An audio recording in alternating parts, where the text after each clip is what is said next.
Hello, I'm Aaron Allen, Section 508 Coordinator for CMS. On behalf of our Chief Information Officer, Rajiv Apal, I want to thank you for taking the time to watch this video. I am here to explain Section 508 and why it is important for all of us here at CMS. Section 508 is a federal law. In 1986, Section 508 was added to the Rehabilitation Act of 1973, requiring federal agencies like CMS to make their information and communication technology available to people with disabilities. This means, as CMS employees, we must give our co-workers and members of the public with disabilities access to the information and communication technology and materials we develop comparable to that access for people without disabilities. As part of our ongoing effort to provide superior customer service to everyone at CMS, we want to be sure that all of our beneficiaries and co-workers have access to the information they need. To help us accomplish this goal, the CMS Section 508 program team has developed a series of videos to give you more detail about how to create documents, software, and other electronic material that is Section 508 compliant. We thank you for watching these videos and learning more about Section 508 and what this means for all of us at CMS. Why is Section 508 important? There are more than 56 million people in the U.S. with a disability, and this number is growing.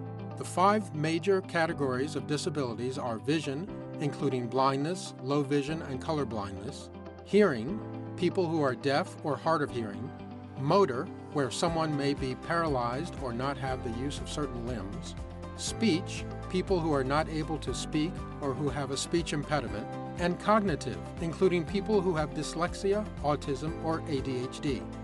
By the very nature of Medicare and Medicaid programs, many CMS customers have some of these health impairments that challenge their abilities to access information, often when they need it the most. Some CMS employees have disabilities too, and they should be able to access information and materials vital to their work.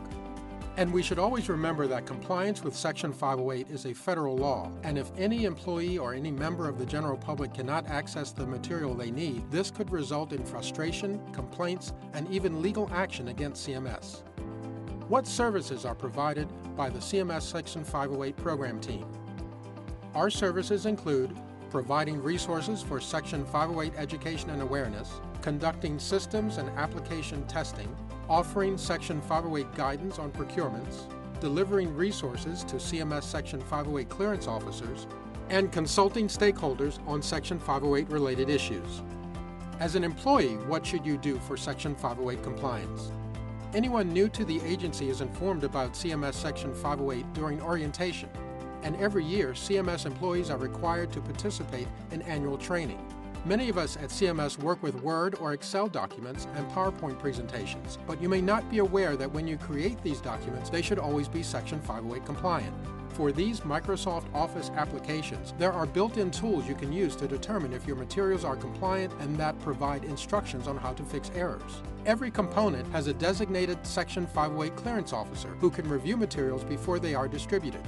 Your component's clearance officer can inform you of any compliance issues, and should any remediation be required, your clearance officers can provide guidance on how to address them.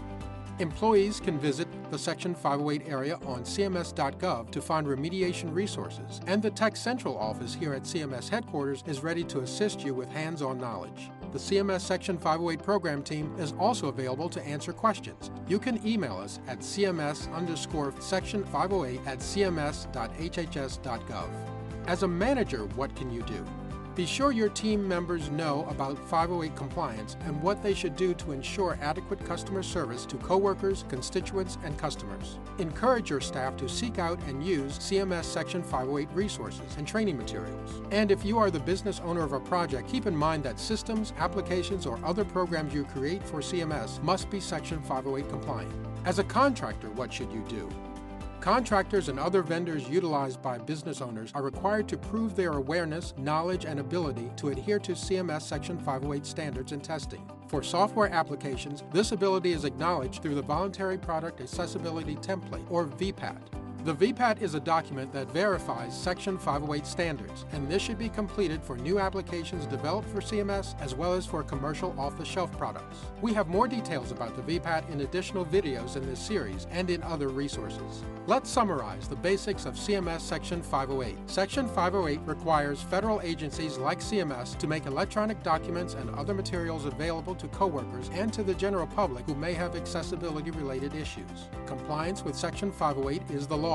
Non-compliance could result in frustration, complaints, or legal action. There are simple methods for employees to check and achieve 508 compliance with Microsoft Word, Excel, and PowerPoint materials.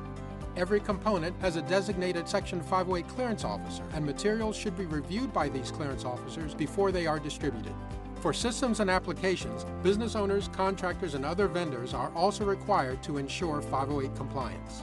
Software developers and vendors should acknowledge their awareness of Section 508 standards through the Voluntary Product Accessibility Template, or VPAT.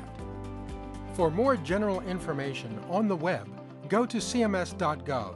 www.cms.gov/research-data-and-system/cms-information-technology/section508/index.html. For a list of the current Section 508 clearance officers throughout the agency, go to the same section of cms.gov and download the list of clearance officers at the bottom of the page. For educational and training needs, email the CMS Section 508 Education and Training Resource Box at 508education@cms.hhs.gov. For other questions, email the CMS Section 508 program team at cms_section508@cms.hhs.gov. And we encourage you to view other videos in this CMS Section 508 videocast series for specific topics of interest.